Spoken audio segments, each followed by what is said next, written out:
After entering a monster-filled castle, he took possession of her body and cursed her brother, becoming a different person. When Cloden saw Ray with the gardener and they argued, he asked Philip to expel him.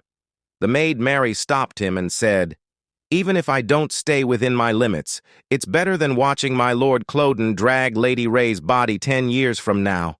Philip was convinced by her words and said to her in tension, "So what do you suggest we do? You know that there is no place to hide from Lord Cloden in this castle. Who will suffer his wrath if we are caught? This is their problem, not ours, and we shouldn't interfere," Mary replied, shocking him when she said, "Lord Cloden told Lady Ray that he loves her." He looked at her in astonishment, and Mary said, "If we were talking about any other couple, this wouldn't be a big deal. But for Lord Clouden and Lady Ray, it makes things worse, especially since Lady Ray says that Lord Clouden has become unbearable. And that's the case for everything else. When your expectations are shattered, all your hopes turn to despair. And when your love turns to hate, you go crazy." Philip looked at her in silence and continued to listen to her as she said, "Just listen to me for once. No matter how incompetent we are, we can still buy ourselves a few days. Don't you think so?" Philip looked at the gardener nervously, who also looked at him nervously. Then Philip sighed and said to her, "I don't know. I'd say 3 days if we're lucky." The next day, as they were having breakfast, none of them spoke to each other.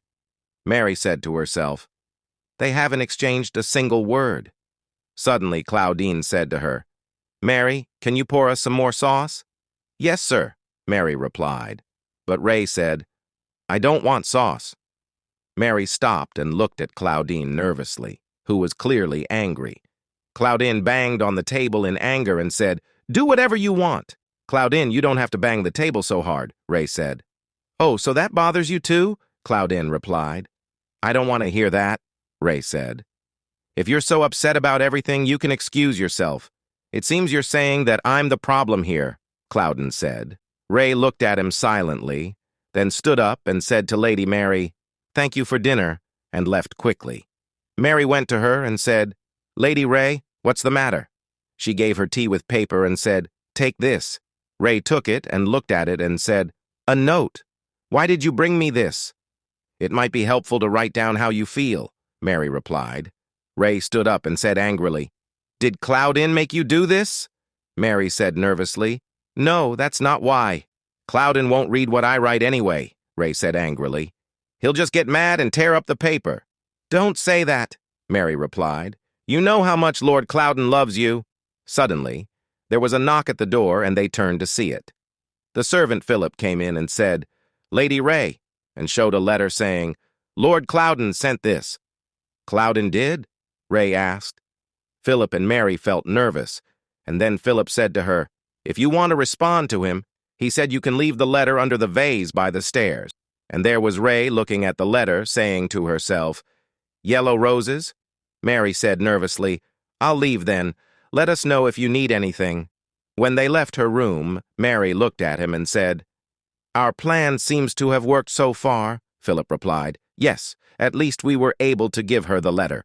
"But Lord Clouden discovered our plan," Mary exclaimed. "What and how?" "I have no idea," Philip said, "but he didn't say anything about it. The only thing I find strange is that he drew the yellow rose in the letter himself." "Well, we succeeded, and that's all that matters," Mary said. "At least our limbs haven't been torn off yet. Lord Clouden wants to make amends with Lady Ray, I'm sure." She patted his shoulder and said to him with a sigh, "We can relax now."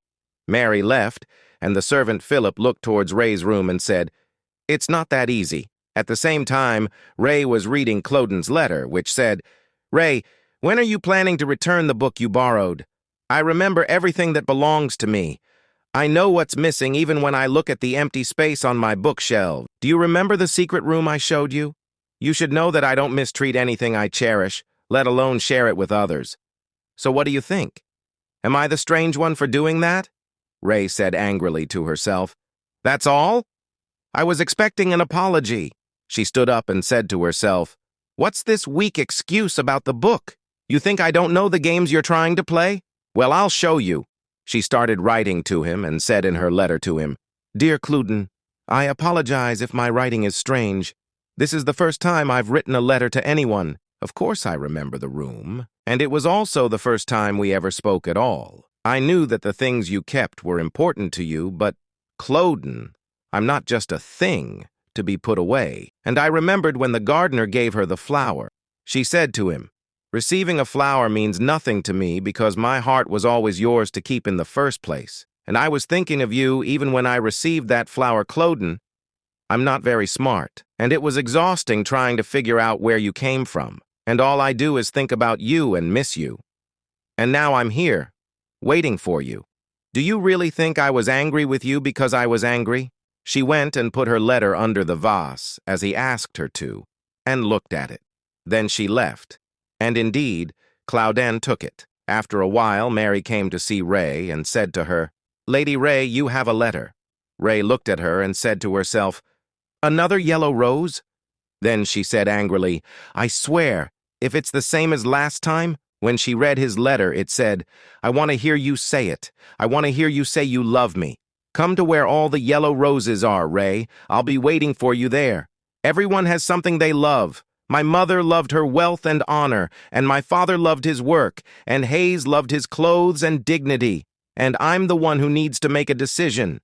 And there Ray went to him quickly, saying to herself, "How can I be so angry with him and yet—" And here they looked at each other, and Clouden said, "Ray," she said to herself at the same time, "but one thing I'm sure of."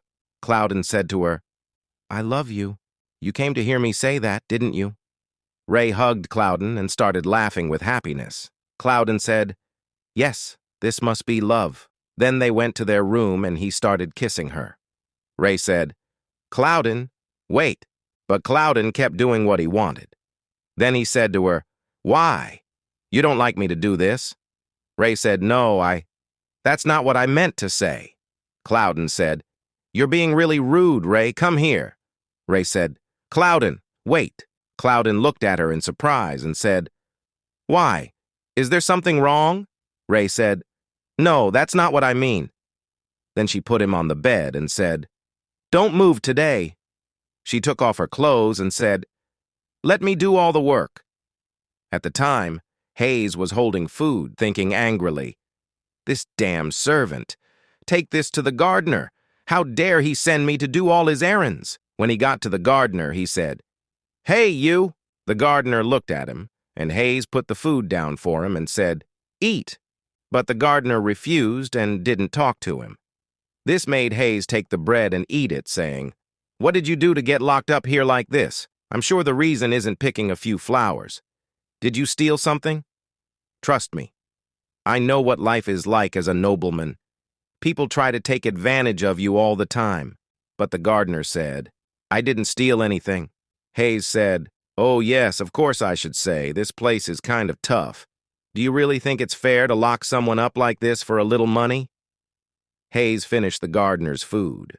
The gardener said, "I have a request I would like to ask you about." Hayes said in surprise, "A request?" The gardener said, "Could you check if the flowers are still alive?" Hayes laughed at his ridiculous question and said, "What? The flowers?" But he got up and said, "All right, I don't have anything to do anyway." Before he left, he looked at him and said, "You owe me. Do you hear?" The scene changes, and we go to Ray after she did that. She looked at Clouden and said, "Clouden, do you like this?" But Clouden put her on the bed and did it. Then he kissed her. When Ray asked him to stop, Clouden refused and continued. Then he said to her, "Are you tired?" Ray said, "Yes. Can we stop for a bit?" But Clouden kissed her, and then looked at her and said, "Ray, I love you. What about you?" Ray hugged him in joy and said, "I love you too, Clouden." The scene changes again as Mary and the servant Philip go to the gardener. Mary said to him, "Get out and do it." Mary put a robe on him and said, "The master wants you back to work starting tomorrow."